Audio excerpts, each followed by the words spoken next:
Bonjour chers Abidjanais, bonjour chers Ivoiriens, bonjour chers amis internautes. Je suis Augustin Akou, directeur du festival Abidjan by Night. Et je tiens à remercier le public abidjanais qui s'est déplacé nombreux au festival Abidjan by Night sur les 2 jours. Ce festival a réuni pendant 2 jours tous les professionnels de la nuit abidjanaise, que je tiens d'ailleurs à remercier pour leur participation. Ce festival a connu la participation de plusieurs artistes ivoiriens et comme étrangers, des artistes comme Force One, comme DJ Lewis, comme As du Zouglou, Emewe, ainsi que les DJ, les DJs des différents établissements.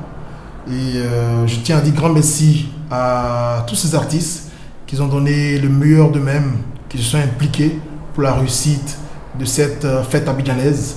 Je tiens à remercier particulièrement Mewe, le grand professionnel, qui a fait un très grand spectacle le premier jour du festival. L'artiste Koffi Olomide était aussi invité. Et Koffi Olomide n'a pas honoré son contrat, n'a pas tenu ses engagements. Koffi Olomide est descendu brutalement de la scène sous prétexte qu'il avait en face de lui des caméras ou sous prétexte qu'il ne souhaitait pas être filmé. Qu'en est-il réellement et que nous reproche Koffi Olomide? Nous avions rendez-vous hier, lundi, avec M. Koffi Olomide, justement pour une confrontation avec notre avocat, justement pour parcourir ce contrat, parce qu'un contrat, il sert quand il y a litige. Et à notre grande surprise, au moment où nous nous apprêtions à aller à ce rendez-vous de confrontation, nous avons appris que Koffi Olomide a fui la Côte d'Ivoire la veille, c'est-à-dire dans la nuit du dimanche à lundi, en abandonnant à Abidjan ses musiciens, pendant qu'ils avaient tous des billets retour prévus pour lundi soir. Et donc le rendez-vous était pour lundi matin, pour que justement avant son départ, on puisse éclaircir ce problème. On se dit que lorsque ces droits sont bafoués, lorsque ces droits sont exploités, c'est le moment justement de rester et les réclamer. Malheureusement, Koffi est parti et on n'a pas eu le temps avec lui de faire le point et faire cette confrontation. J'aimerais vous présenter ce contrat signé entre la production Abidjan by Night et Antoine Agbepa Mumba, alias Koffi Olomide, président de l'orchestre Quartier Latin International. Alors, que dit ce contrat? Déjà sur le cachet, Koffi Olomide devait recevoir une partie.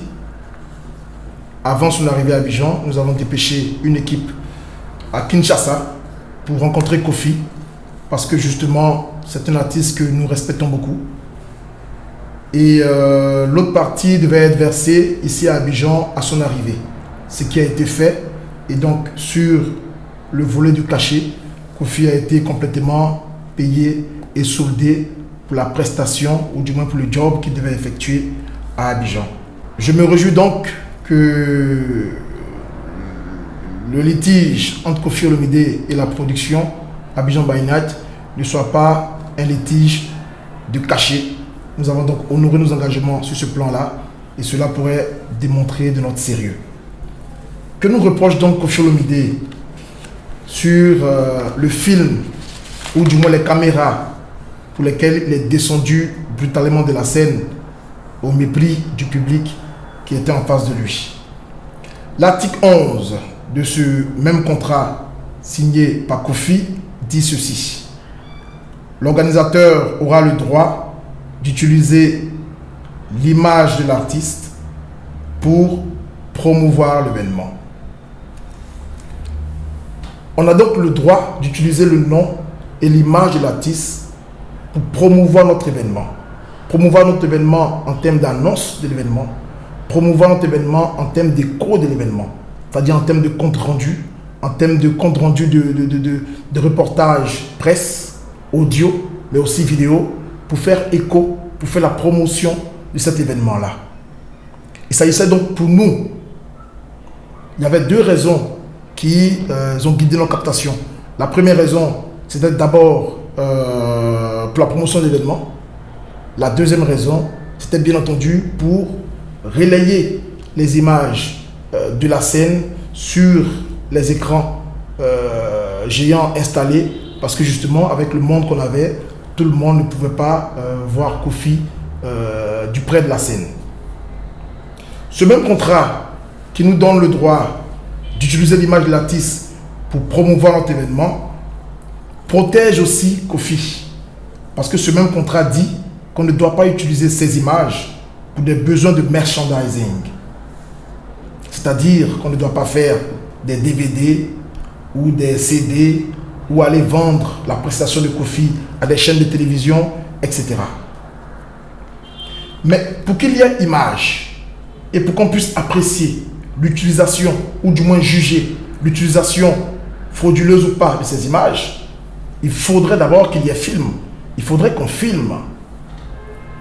Et donc, bien entendu, Kofi, qui n'a certainement pas lu son contrat, a tout simplement refusé d'être filmé, parlant sur scène de droit d'image. En réalité, qu'est-ce qui s'est passé? Depuis le départ, Koffi Olomide voulait nous vendre ses droits à l'image. Il nous a dit, écoutez, moi je vais faire une prestation chez vous, mais si vous voulez, vous me payez, d'abord c'était 12 millions, vous me payez 12 millions, et bon, vous faites des supports, vous faites ce que vous voulez, des images. On lui a dit non, qu'on n'a pas, on ne projette pas commercialiser quelque chose. Donc franchement, ça ne nous intéressait pas. Je pense qu'il n'a pas apprécié, et donc il a confondu utilisation ou exploitation des images et caméra. Ce n'est pas un concert spécifique de Koffi Olomide, c'est un événement, un festival qui s'appelle Abidjan by Night, auquel Koffi Olomide participe. Donc nous, bien entendu, depuis la veille, nous avons un dispositif de caméra installé qui capte tout l'événement. Mais je pense que Koffi, en tant que professionnel, j'estime qu'il a un cabinet conseil, il a des avocats. Et donc, plutôt que de descendre brutalement du podium au mépris de ses fans ivoiriens, il aurait pu tout simplement faire le job pour lequel il était payé, c'est-à-dire prester. Et puis ensuite, s'il y a un volet du contrat qu'il trouve qui n'est pas respecté, il a tous les moyens, tous les recours juridiques pour pouvoir rentrer dans ses droits. Mais je pense que pour l'envergure d'un artiste pareil, pour la taille d'un artiste pareil, que nous respectons profondément, il n'avait pas à agir de la sorte comme un débutant. Koffi devait être entouré d'un staff professionnel qui vient tout checker. Il a été même difficile, ça m'a étonné, ça m'a surpris, de ne pas avoir une fiche technique de Koffi Olomide. On a demandé pendant des semaines et des semaines une fiche technique pour pouvoir préparer la scène. On n'a eu aucune fiche technique. Même les personnes qui doivent voyager avec lui, de son staff, au niveau de ses musiciens, jusqu'à 5 jours, on ne savait pas qui venait, qui avait quelle fonction, qui faisait quoi. C'est avec beaucoup de déception que j'ai vécu cette expérience avec Koffi. Et j'invite les autres promoteurs à en tirer toutes les leçons. Toujours sur le contrat, ayant été déjà informé des agissements de l'artiste Koffi Olomide, on avait une clause dans le contrat signé par Koffi qui était censée nous protéger.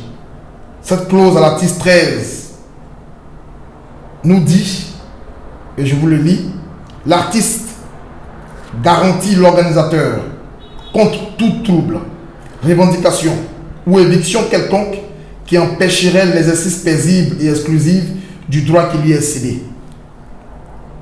Koffi a été payé pour une prestation. Koffi nous garantissait qu'il n'y aurait aucun trouble, si bien entendu le cachet était payé, qui viendrait gêner ce droit-là. J'aimerais interpeller nos autorités et dire que derrière nos événements, Derrière les concerts, il y a de vraies entreprises. De vraies entreprises tenues la plupart du temps par des jeunes qui se battent sans financement, sans gros moyens, sans appui et qui embauchent aussi d'autres jeunes. Derrière l'événementiel, c'est des centaines, pour ne pas dire des milliers d'emplois, des emplois jeunes. Derrière les concerts, c'est de nombreux techniciens. Derrière les concerts, c'est des intermittents de spectacle. Derrière les concerts, c'est des logisticiens. Abidjan by Night, c'est par exemple 300 personnes qui y travaillent, des serveurs, la sécurité. On aimerait vraiment avoir la considération, l'appui des autorités sur ce qu'on fait et sur ce genre d'incidents qui viennent mettre vraiment en difficulté nos entreprises, qui viennent mettre en mal nos projets. C'est le lieu de remercier les forces de l'ordre qui ont agi avec beaucoup de professionnalisme pour maintenir l'ordre, pour faire régner le calme, sans quoi on aurait pu craindre le pire. J'aimerais aussi remercier nos partenaires, nos partenaires sponsors qui nous appuient sur nos projets culturels. Remercier aussi des mécènes à Abidjan, comme M. Ouattara, qui font beaucoup pour la culture. Et remercier surtout tout le public abidjanais pour votre soutien, pour votre présence d'abord à l'événement, pour votre soutien et pour votre compassion depuis le déclenchement de cette affaire Koffi Olomide. C'est le lieu ici de présenter toutes les excuses de la production pour cet incident occasionné par un artiste irresponsable. C'est le lieu ici de vous présenter nos excuses pour tout incident qui serait survenu pendant le festival. Nous faisons ce métier avec beaucoup de passion. Ce n'est pas toujours rentable, mais nous le faisons avec beaucoup de passion, beaucoup d'amour pour le public.